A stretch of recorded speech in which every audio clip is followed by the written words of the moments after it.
성도 여러분들 안녕하셨습니까? 예, 참으로 복되고 행복한 아름다운 안식일입니다.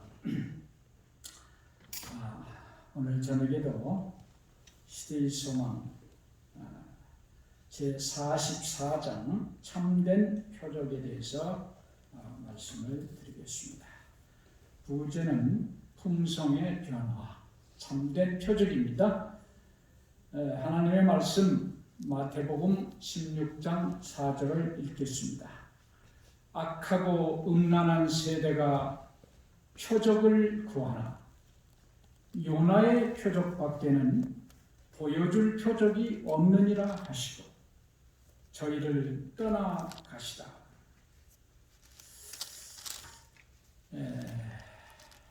오병이어의 이적이 먼저 있겠습니다. 시기는 AD 30년 세 번째 6월절부터 30년 초막절 사이, 이 초막절이라고 하면 한 10월 2일서부터 9일까지인데 그 초막절 다음에 바로 31년 이제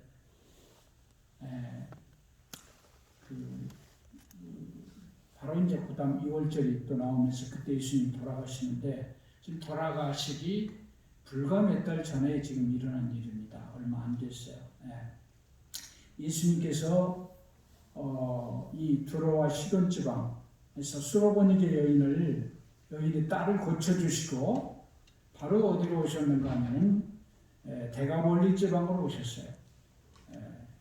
이곳에 오셔서 예수께서 산 위에서 여러 많은 환자들을 고칩니다. 절뚝발이, 불구자, 소경, 벙어리, 그다음에 귀먹고 말 더듬는 자 등을 많이 가르쳤어요. 아주 고쳤습니다. 그럴 때 여기는 이방인 지역입니다. 이방인들이 이스라엘의 하나님께 영광을 돌렸다 그랬습니다.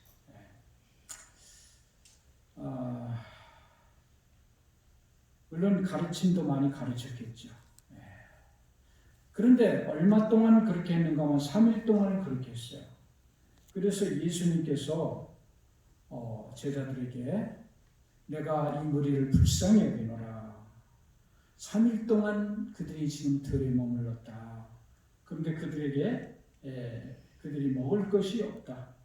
그들이 가는 길에 기진할까 하노라. 이렇게 이야기를 제자들에게 이제 했습니다. 제자들이 어떻게 반응하는가 보기 위해서 그렇게 했어요. 그전에도 이런 상황이 있을 때 예수님께서 제자들에게 너희들이 먹을 거를 주라 이렇게 했었잖아요. 똑같은 상황이 벌어진 겁니다. 그럼 제자들이 어떻게 해야 될까요? 자기들이 아마 어떻게 해야 될 거예요. 예수님처럼 믿음으로. 그런데 이 제자들은 여전히 예수님을 불신하는 그런 표현을 했습니다. 아직도 그들은 이방인에 대한 그 유대인의 편견을 가지고 있고 그들에 대한 동정심은 전혀 없었어요. 그래서 그들이 말하기를 이 광야에서 어디서 떡을 얻어서 이 사람들로 배불리 먹게 할 수 있습니까? 이렇게 불신의 표현을 했습니다. 그때 예수님께서 마치 보니까 떡 7개가 있고 생선 2마리가 있어요. 그래서 그걸 전번처럼 축사를 하시고 떼어 나눠 주셨는데 그때 몇 명이 먹었다고 그랬는가 하면 남자 사내구실을 할 만한 사람 숫자만 치면 4,000명. 그러면 여자까지 애들까지 하면 그것도 10,000명이 넘겠죠? 그렇게 이런 놀라운 일이 일어났습니다. 그들은 이 음식을 배불리 먹고 기쁘고 감사한 마음으로 집으로 돌아갔습니다. 그 후에 이제 예수님께서 이 데가볼리에서 게네사렛 호수를 건너가지고 막달라로 가셨어요. 막달라로 가셨을 때 다시 유대 땅입니다. 유대 땅만 오면 경멸적인 불신과 멸시를 예수님이 당할 수밖에 없는 그곳에서는 그랬어요. 이방 세계에서 언제나 환영을 받고 존경을 받았지만은 예수님이 유대 땅으로만 오면 멸시를 받고 천대를 받았었어요. 예. 바리새인들이 파견한 정강분들이 예수님을 따랐습니다.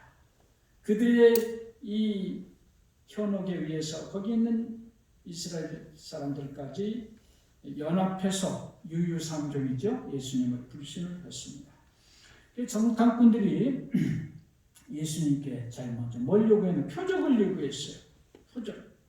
그랬을 때 예수께서는 너희가 천기는 분별할 줄 알면서 어찌하여 시대의 표적은 알지 못하느냐 이렇게 말씀을 하셨습니다.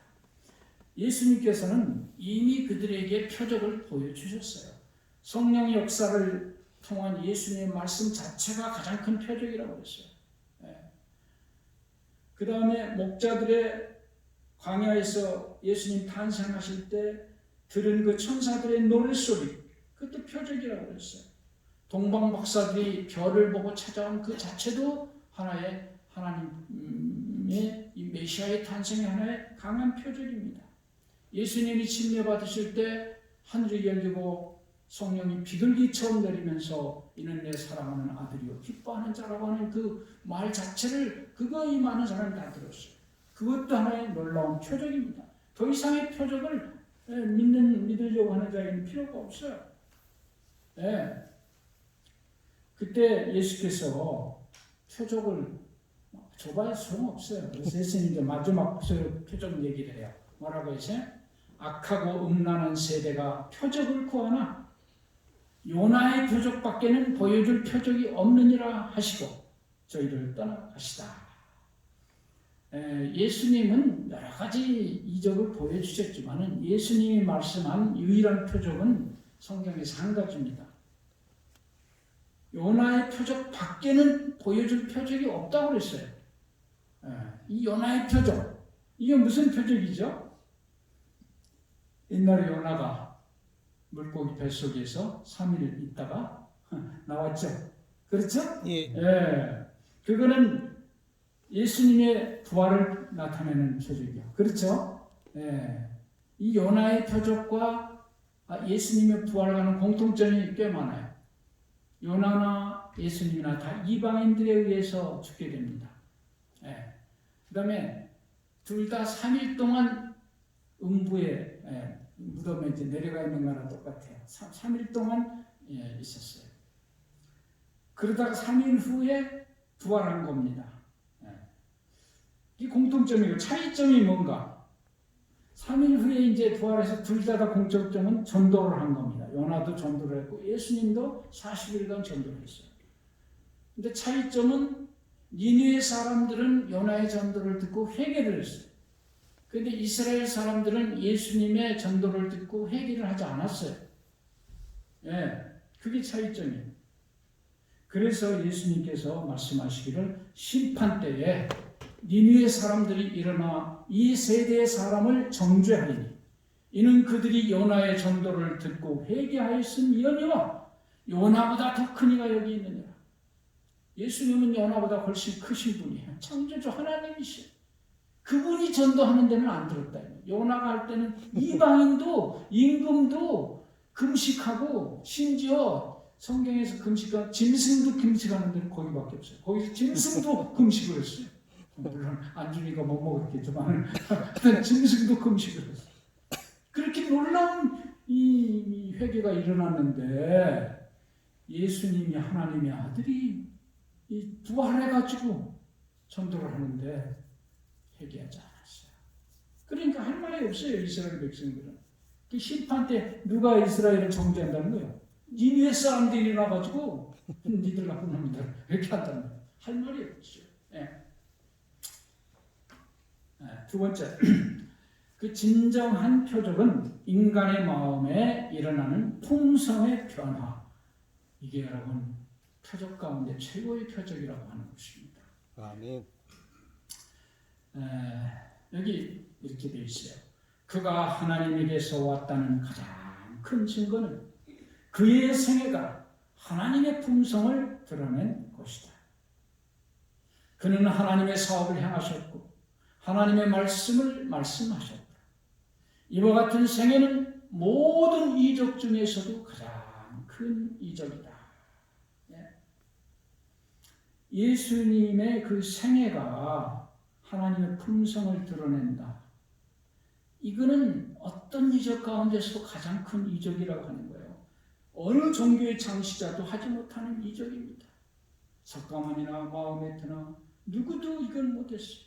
인간을 위한 진정한 사랑에서 우러나오는 이적과 표적, 모두 인간에 대한 사랑의 표현으로 나타나고 결국은 십자가에서 그들의 죄를 대신해서 희생 제물로 돌아가시는 그분의 이 삶 자체는 가장 큰 이적이라고 했어요. 어떤 종교의 창시자도 이거는 할 수가 없었어요. 네.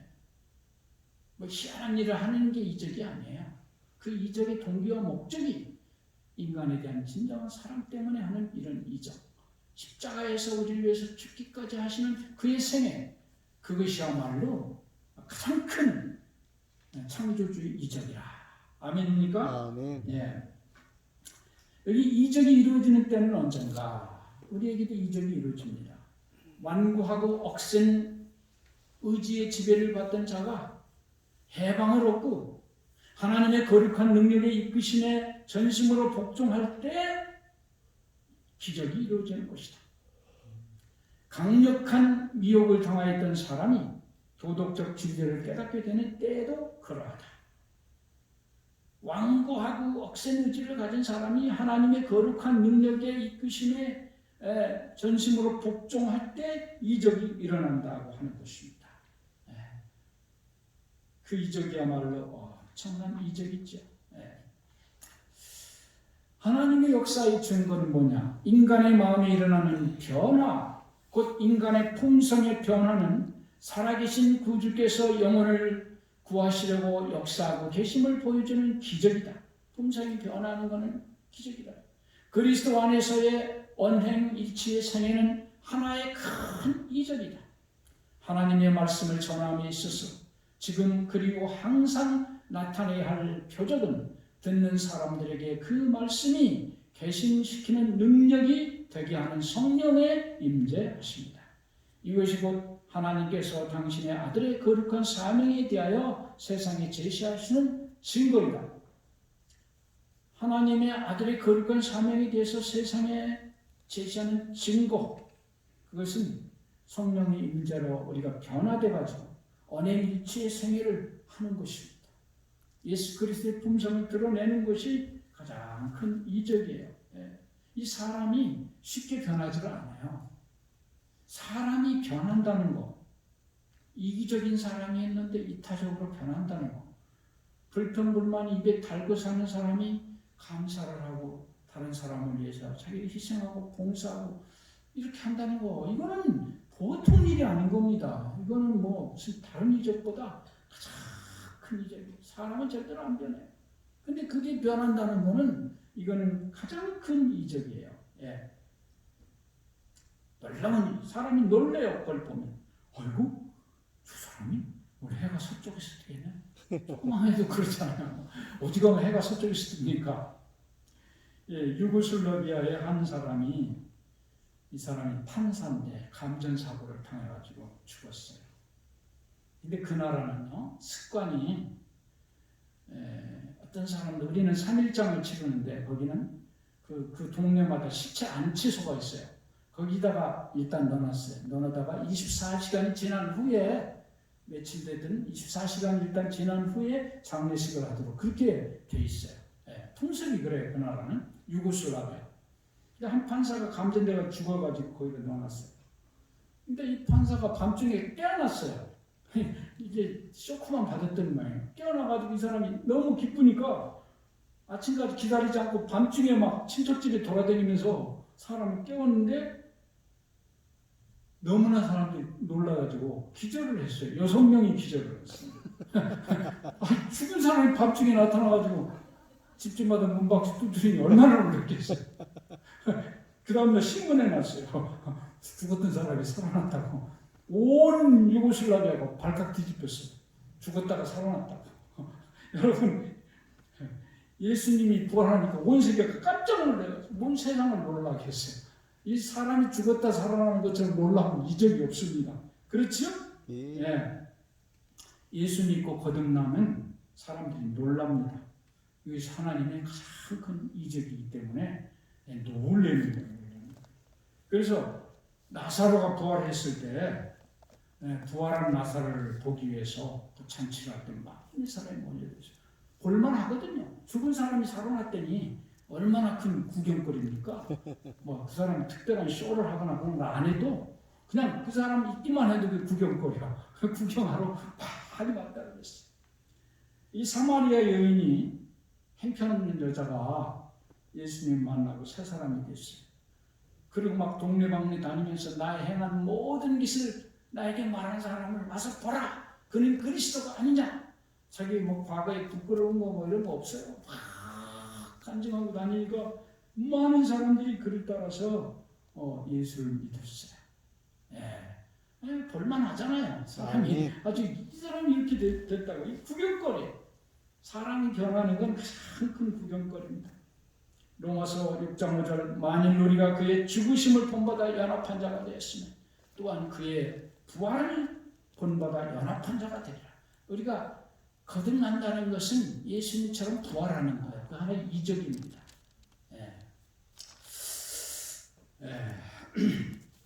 그래서 예수님께서는요, 여기 나사로 구경하러 이 여인 구경하러 많이 왔죠. 그래서 예수님께서 그렇게 하고 난 다음에 이제 제자들에게 배를 타고 베세다 지역으로 가시면서 마가단이 그 막달라를 떠나서 베세다로 이제 가시면서 배에서 그래요. 삼가 바리새인들과 사두개인들의 누룩을 주의하라. 이거 우리가 누룩한 거 잡구나 또 걱정을 했어요. 근데 그런 누룩이 아닌데 이 말씀의 의미는 뭔가? 가루 속에 넣은 누룩은 부지 중에 온 가루를 누룩의 성질로 변화시키는 작용을 한다. 그와 같이 마음속에 외식이 자리 잡도록 허용한다면 그것은 품성과 생애에 가득 차게 된다. 이 거짓 원칙을 일단 받아들여진 바 되면 마치 가루 속에 든 누룩과 같이 품성에 침투하여 변화시키는 작용을 하였다. 이 예수님께서 바리새인과 사두개인들의 누룩을 주의하라. 그게 무슨 뜻인가? 그들 마음속에 있는 외식이 뭐라고 그랬죠? 겉모양만, 속은 속다르고 겉다르. 어떤 선교사가 우리 신학교가 아니고 다른 신학교에 선교사가 이렇게 왔는데 감리교회 선교사인데 이렇게 이제 신학 시험을 보는데 이 교수를 무시하고 두 사람이 컨닝볼을 하더래요. 서로 주고받고. 근데 하나는 표시예요. 신학생이. 하나는 이시예요. 그러니까 선교사가 두 사람이 표리부동합니다. 이랬대요. 표시하고 이시니까 표리부동합니다. 속 다르고 겉다르다 이 말이에요. 이게 외식이라는 게 표리부동한 거예요. 표리부동.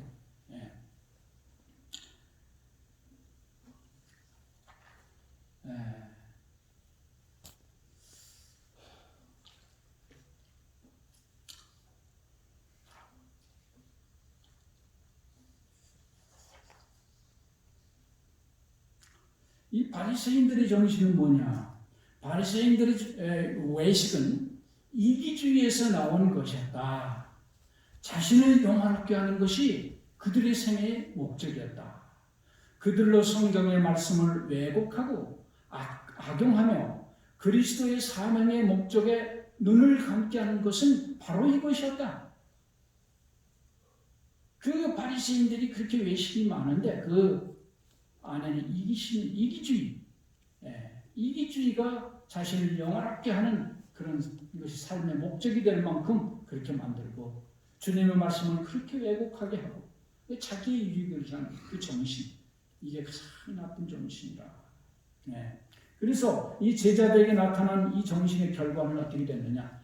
누가 더 큰지에 대하여 분쟁을 일으킨 것은 바로 이 정신이었다. 무슨 정신이야? 이기심이야. 누가 더 큰지. 그들과 그리스도의 사이를 막고 예수의 자아희생의 사명에 몰인정하게 하고 구속의 오멸을 그토록 더디 이해하게 만든 것은 바로 이 정신이었다. 하나님 말씀대로 이기심이 많은 사람은 잘 못 깨달아요. 누룩을 그 작용하는 대로 놓아둔다면 부패와 쇠퇴를 일으키는 것처럼 이기심을 마음에 부으면 심령을 더럽히고 멸망시키는 작용을 하는 것이다. 이기심은 우리를 파멸시키는 가장 큰 원수예요. 우리는 그거에 지배돼서 살지만은 결국은 그것은 우리를 파멸시키는 일을 하는 것입니다. 그래서 그리스도의 종교는 성실이 바로 그것이다. 하나님의 영광을 위한 열성은 성령으로 말미암아 심겨진 동기이며 성령의 효과적인 역사하심만이 이 동기를 불어넣을 수 있다. 오직 하나님의 능력만이 이기심과 외식을 쫓아낼 수 있다. 이 변화가 하나님의 역사하시는 표적이다. 하나님의 성령의 역사, 효과적인 성령의 역사만이 우리를 이기심과 외식에서 벗어나게 할 수 있다. 아멘. 우리 힘으로는 어렵습니다. 성령이 우리 마음에 역사해야 돼요. 그래서 아버지여, 아버지의 이름을 영화롭게 하옵소서. 이것이 그리스도의 생애의 주지였다. 이 주제라는 말은 이게 기조, 그 기조예요. 기초예요. 그리스도의 생애의 아주 그 깃발과 같은 기조, 기초는 뭔가 언제나 아버지의 이름을 영화롭게 하는 겁니다. 우리가 만일 그리스도를 따른다면 이것이 역시 우리 생애의 주지, 기조가 될 것이다. 우리가 정말 그리스도를 따르는 자라면 우리 생활의 기조, 기초는 뭐예요? 하나님의 이름을 영화롭게 하는 것이 우리의 삶의 목적이 되어야 된다.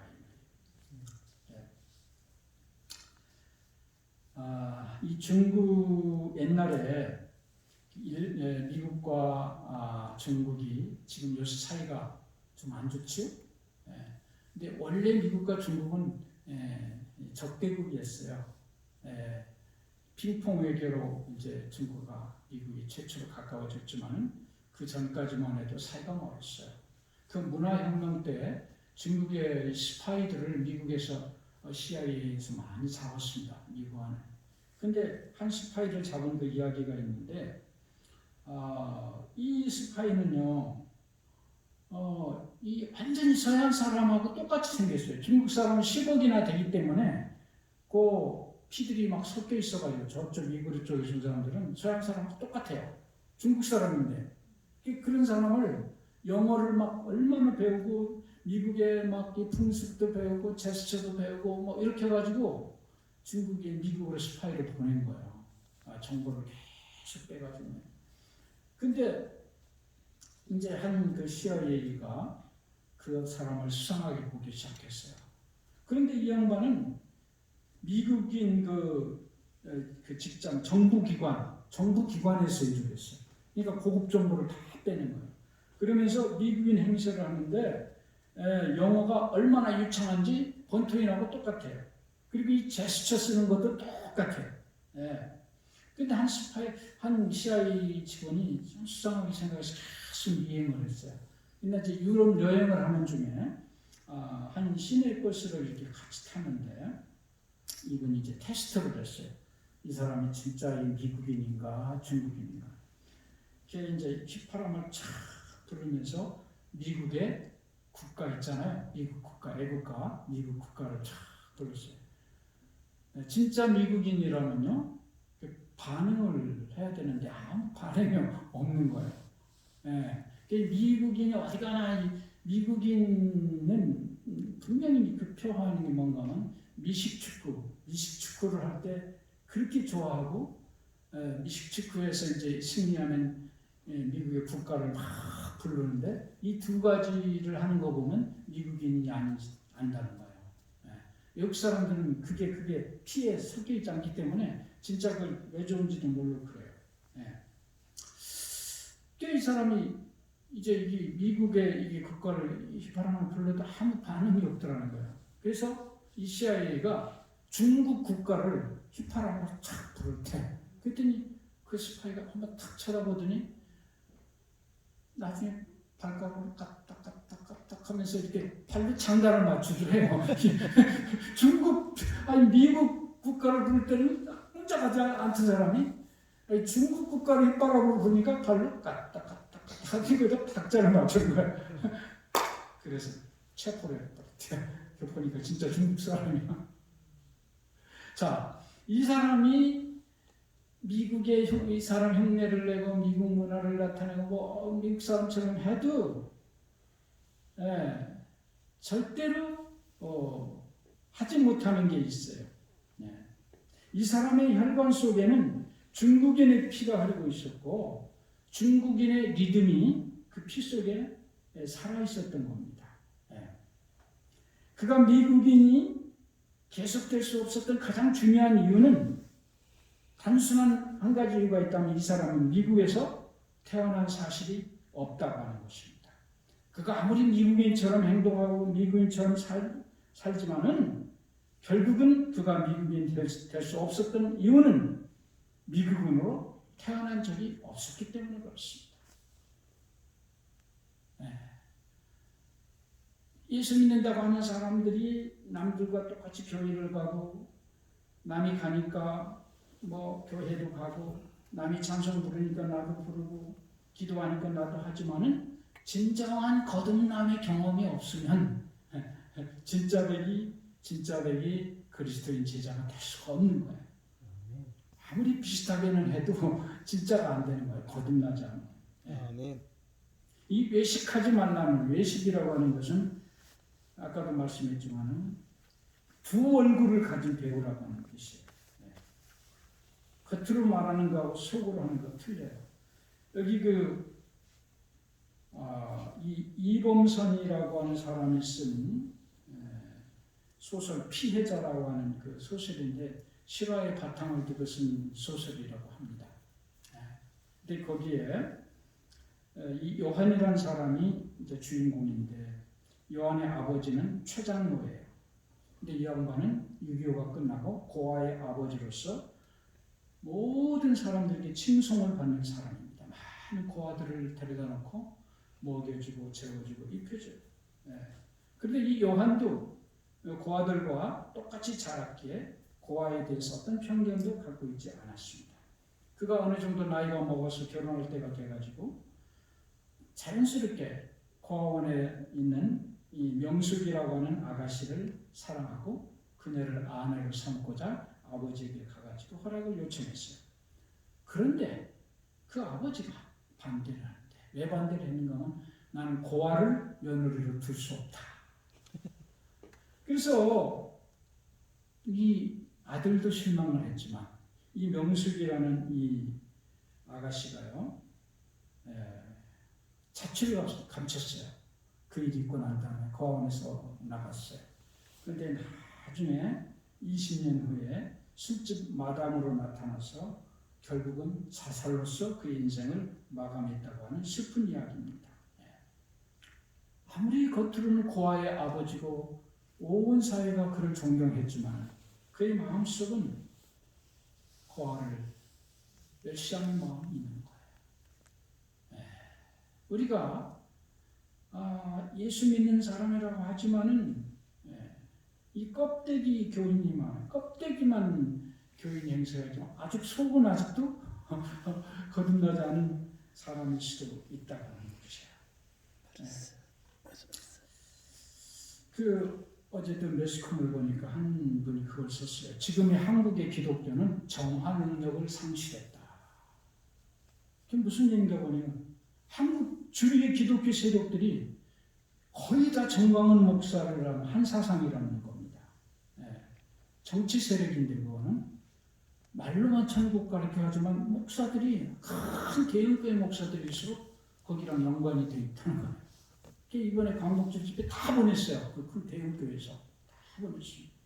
그래서 도무지 정화 능력을 상실했다고 이 신학자가 그렇게 이야기를 하는 걸 봤어요.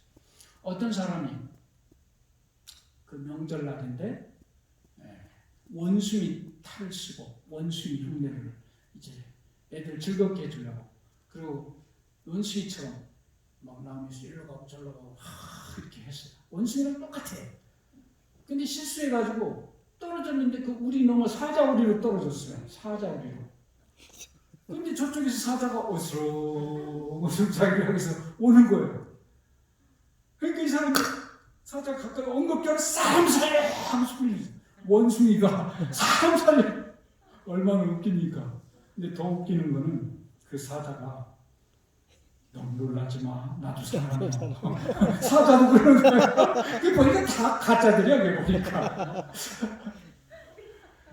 여러분 이 세상에는 가짜들이 너무 판을 치고 있어요. 너무 놀라지 마. 나도 사람이야. 그런 식.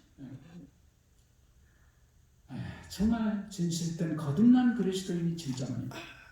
여기 오래전에 독일의 한 마을에 자기 아버지에 대해서 자랑스럽게 긍지와 자부심을 가진 유대인 소년이 살고 있었어요. 그들은 유대교 신앙을 가지고 그 부모는 열성 있는 신자였기 때문에 안식일마다 열심히 회당에 참석하며 11조와 예물을 신실하게 드리는 경건한 신앙생활을 하는 가정이었어요. 아버지가 자녀들에게도 그렇게 가르쳐 자녀들도 그렇게 훌륭한 신앙인이었어요. 그러다가 이 소년이 10대가 되는 어느 날 이 가족은 다른 마을로 이사를 하게 됐는데 새로 이사한 마을에는 개신교인인 루터파 교회뿐이었습니다. 짐들을 정리하고 새로운 사업을 시작한 아버지께서는 가족들을 모아놓고 말을 했어요. 다음 주부터는 우리들은 유태교의 전통적인 신앙을 포기하고 루터파 교회에 출석하자. 이렇게 아버지가 얘기를 했어요. 그래서 이 아들이 너무나 놀래가지고 물었어요. 아버지 우리가 왜 그렇게 해야 됩니까? 그러니까 아버지가 뭐라고 대답을 했는가 하면 우리의 사업에 도움이 되기 때문이란다. 사업 잘 된다 이거예요. 이렇게.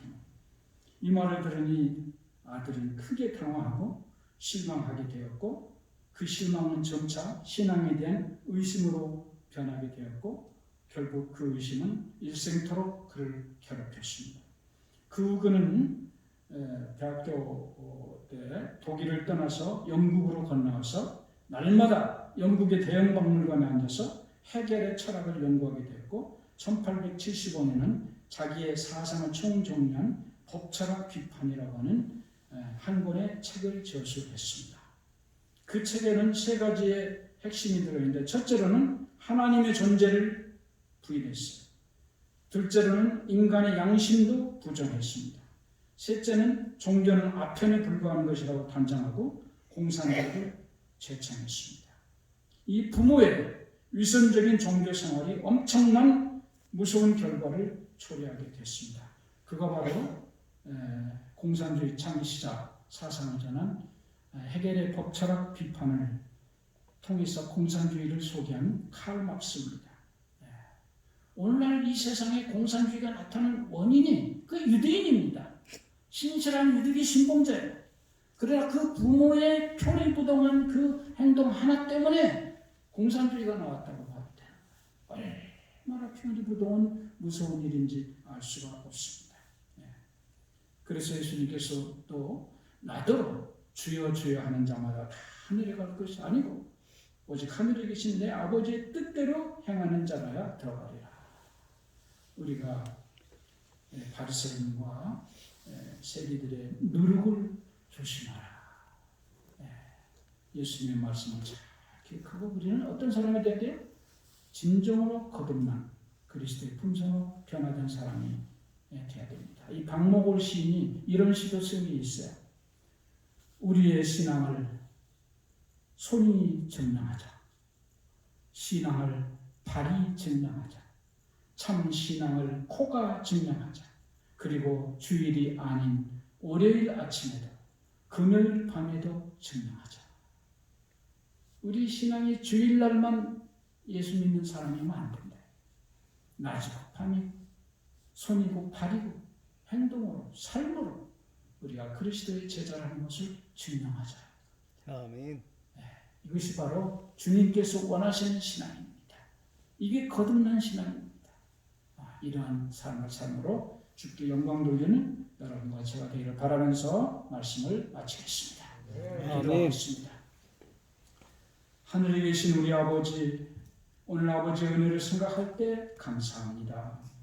정말 항상 속다르고 겉다른 우리 아버지 자신을 더 면밀히 살피게 도와주시고 그리스도의 진정한 사랑에 의해서 그 사랑으로 진정으로 거듭나는 사랑의 주의 종이 되도록 오늘도 우리를 말씀으로 깨우쳐 주시고 자극해 주시오니 감사합니다. 아버지 정말 주님을 나타내는 삶을 살고 싶습니다. 우리의 생애가 정말로 주님의 생애와 같기를 원합니다. 주님 함께하여 주시고 인도하여 주시옵소서. 오늘 당신의 사랑하는 종들의 기도를 들어주시고 오늘도 우리 하늘들을 지키시고 또 우리 병원을 지켜 주시옵소서.